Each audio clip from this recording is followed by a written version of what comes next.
Ish, learning mga kuys. Welcome! It's me again, your Kuya P, your kuyang half negosyante, half daddy. Wow! Karo! For today's video, samahan nyo kami ni Mrs. na ubusin ang buong maghapon ng Sabado. Samahan nyo kami ha! Yalla! Simulan natin dito sa Mariel Machineries. At dahil after 2.5 years, salamat naman, dumating na ang plate number ng motor ko. Thank you talaga, Mariel Machineries. Right after na ma-install, diretso naman kami dito sa Latifa Wellness and Beauty Center. At dahil nga malapit nang umire ang aking misis, ay magpapakudkod na kami ng paa at magpapahilod ng kauntian lang naman. Siyempre, alam niyo naman pag juntis, nahihirapan ng tumungo, maglinis ng sariling kuko niya, lalo na sa paa. Sabi ko nga ako na wala namang tiwala sa akin. I highly recommended ang Latifa na ito. Bukod sa maganda ang kanilang services, talagang mababait ang kanilang mga empleyado. Matatagpuan sila. Dito lang yan, malapit sa may bumbero. Akyat ka lang ng kaunti papuntang Iglesia ni Cristo sa kanan bago mag-gatsaa milk tea. At dahil ang ating tindahan ay naghihikahos na, kailangan na nating mag-restock, kaya andito naman tayo sa Ultimart. Uy, may buntis. Kala ko mag-grocery kakain pala.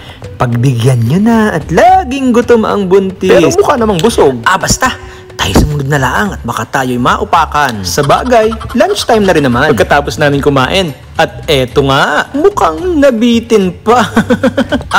Ano na? Pero ako talaga nag-aya dito. Peace. Sorry. After pagbigyan ang bata, dumiretso na kami dito sa Pure Gold Extra. Sa may tagiliran lang yan ng Ultimart. Madalas, dito na kami nag-grocery. Lalo na kung pakonti-konti lang naman. Pero kapag bultuhan at medyo marami na, hindi na natin kaya. Kaya nagpapadeliver na tayo sa truck ni Aling Puring. Wow!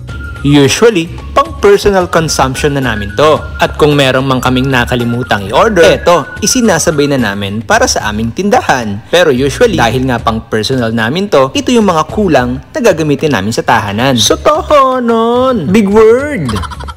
Hanla, nakikita niyo tuloy yung mga sikreto ko. Siguro nagtataka kayo, no? Yung personality ng asawa ko, kabaligtaran ng aking personality. Pagpasensyahan niyo na.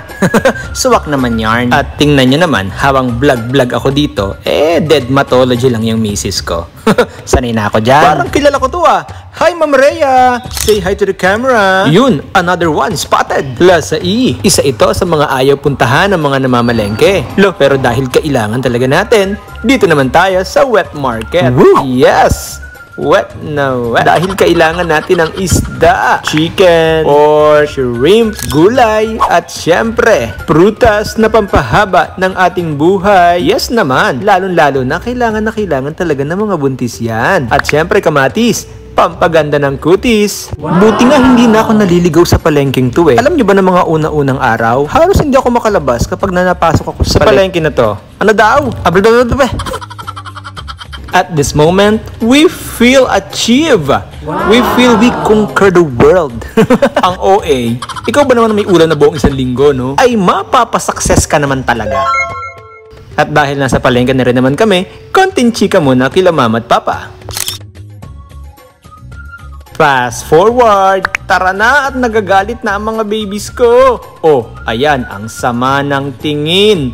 Gutumin ba naman simula umaga? Ambad mo! Layas pa, Kuya P! At dahil lucky tayo today, pipili ulit tayo ng Lucky Sharer. Siya, dyan na muna kayo ha. Kainin ko na to. Masalamat!